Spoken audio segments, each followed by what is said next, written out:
KCR ఫ్యామిలీపై hot comments చేశారు MLA Kadiyam Srihari. రేపో మాపో కల్వకుంట్ల కుటుంబం మొత్తం జైల్లో ఊచలు లెక్క పెట్టనుందన్నారు ఎమ్మెల్యే.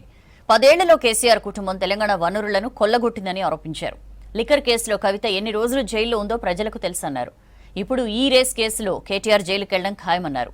కాళేశ్వరంలో కేసీఆర్, హరీష్ రావు అనేక సాంకేతిక తప్పులు చేశారన్నారు. వీరంతా నీతి నిజాయితీ పరులైతే ఎందుకిన్ని కేసులు అయ్యాయని, వాటికి ఆధారాలు ఎలా దొరికాయని ప్రశ్నించారు కడియం. తెలంగాణ వనరులను కొల్లగొట్టి విధ్వంసానికి పాల్పడి కొత్త రకమైన అవినీతి అక్రమాలకు తెరలేపి ఇవాళ మేమే నిజాయితీ పరులమని మాట్లాడుతున్నారు.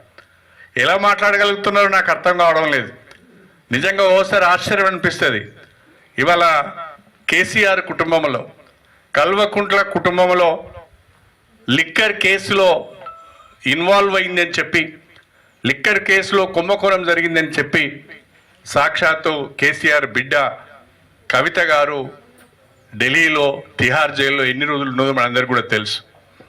అదేవిధంగా ఇవాళ కేటీఆర్ పైన ఫార్ములా ఈ కేసులో దాదాపు 55 కోట్ల రూపాయలు నిబంధనలను అతిక్రమించి మరి ఆ కంపెనీకి పే చేశారు. తద్వారా అనేక రకాలైన తప్పులకు పాల్పడ్డారని చెప్పి ఈరోజు ఆయన మీద కేసు అయింది. ఆయన కూడా రేపో మాపో జైలుకు పోయేటట్టున్నాడు.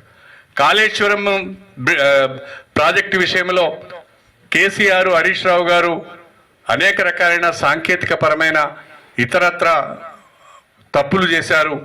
వాళ్ళను కూడా తప్పకుండా విచారించవలసిన అవసరం ఉంటుంది అని చెప్పి కమిషన్ ఘోష్ ఒకవైపు మాట్లాడుతున్నారు.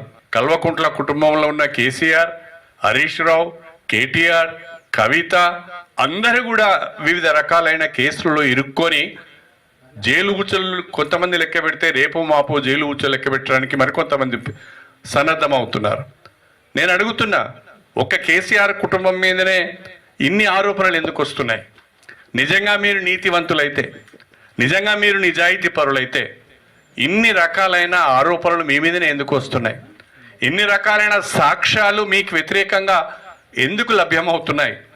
మీరు మంచి వాళ్ళైతే ఈ రకంగా ఎందుకు జరుగుతుంది? 2014కు ముందు కల్వకుంట్ల కుటుంబం యొక్క ఆస్తులు ఎన్ని? ఇవాళ కల్వకుంట్ల కుటుంబం యొక్క మొత్తం ఆస్తులు ఎన్ని? ఆనాడు పదుల సంఖ్యలో ఉన్న మీ ఆస్తులు, 10 కోట్ల 20 కోట్ల రూపాయలు ఉన్న మీ ఆస్తులు ఇవాళ 1000 కోట్లకు ఎక్కడి నుంచి చేరినాయి? 100 ఎకరాల భూములు మీ చేతిలోకి ఎలా వచ్చినాయి? ధరణిని మీరు ఏ రకంగా దుర్వినియోగం చేశారు? ఇవాళ బయటకు వచ్చి నీతులు మాట్లాడుతున్నారు. దళిత బంధులో కమిషన్ తీసుకున్నాడు, నీతులు మాట్లాడుతున్నాడు. దళిత బంధులో మా దళిత సోదరులను మోసం చేసి 1-2 లక్షల రూపాయలు వసూలు చేసి నీకు దళిత బంధు ఇస్తానని చెప్పినోడు ఇవాళ నీతులు మాట్లాడుతున్నాడు. నియోజకవర్గంలో పెద్ద ఎత్తున అవినీతి అక్రమాలకు పాల్పడిన వాళ్ళు కూడా నీతులు మాట్లాడుతున్నారు.